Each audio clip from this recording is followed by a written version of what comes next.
Ayun. Ito guys, ito ang pinakamahirap sa lahat.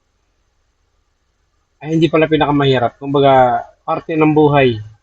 Ito, parte ng buhay bilang isang driver, bilang isang public utility driver. Ito isa sa mga mahirap na kalagayan. Pero parte ito ng parte ito ng pagmamaneho. Kasi hindi naman maiwasan yan eh. Pero ito, hindi mo po pwedeng ano, hindi mo po pwedeng sabihin na pag naranasan mo eh hindi ka talaga malulungkot. Talagang malulungkot ka. Pero sa akin, tatawanan na lang natin yan kasi parte na ng buhay natin yan eh. Oh, sabihin natin, ito, ano lang, ganun lang. Okay lang yan kasi kasama sa buhay yan. Maaari, kaya nangyari yung ganitong bagay, baka mamaya sa unahan pala may nag-aantay na hindi magandang mangyayari sa'yo.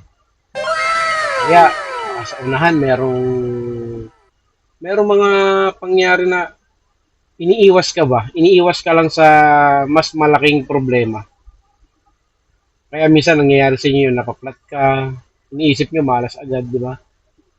Huwag nyo isipin yung ganon kasi sa akin ang iniisip ko, baka merong nag-iintay sa unahan mo na isang pangyayari na hindi naman talaga dapat mangyari para sa'yo, iniiwas ka lang. So, ito, panoorin itong video na to guys. Ha? Kung gaano kalakas ang ulan, tapos pagdating ng mapaplatan ka pa. 2,000 years later. At syempre, habang nandito nga tayo, habang binabaybay natin itong A. Bonifacio Avenue, ayan, nakikita nyo naman malakas ang ulan. So, bago nyo mapanood yung nangyari sa dulo, ay gusto ko lamang mag-shout out sa ating mga followers, sa ating mga subscribers sa ating YouTube channel, at ating mga followers sa ating Facebook account. Shout out po sa inyong lahat. At maraming salamat sa pagsuporta ninyo kay Mark Angel Movie TV. Ayan. Maraming salamat po sa inyo mga mahal kong kaibigan. O eto, panoorin ninyo ito. Natural lang naman sa buhay natin yan eh, yung mga ganitong pangyayari na kapag umuulan. So kapag maulan ng kalsada, ang panahon natin guys, ingat-ingat po tayo mga mahal kong kapwa-driver. Mga mahal na kaibigan, mag-ingat po tayo kapag maulan ang panahon sapagkat di natin inaasahan ang mga pangyayari na haharapin natin sa ganitong sitwasyon. Lalo yan pag yung yung zero visibility.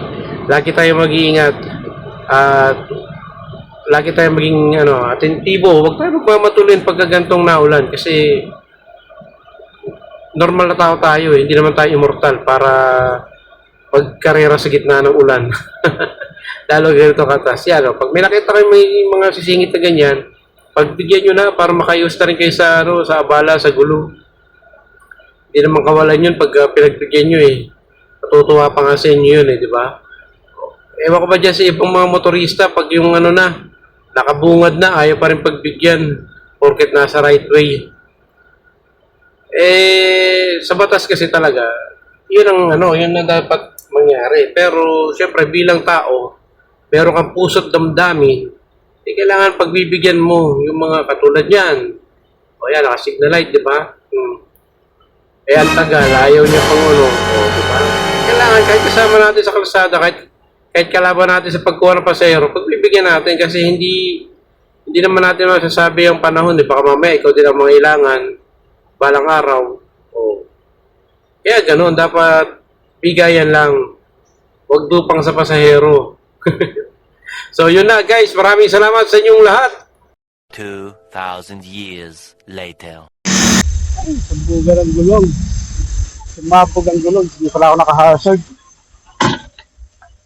Pagbutan ko maghasag.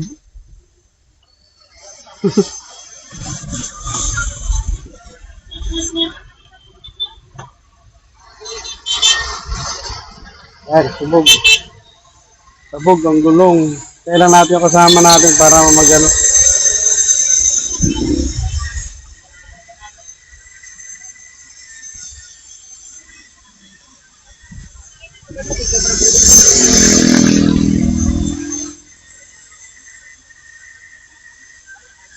Ha?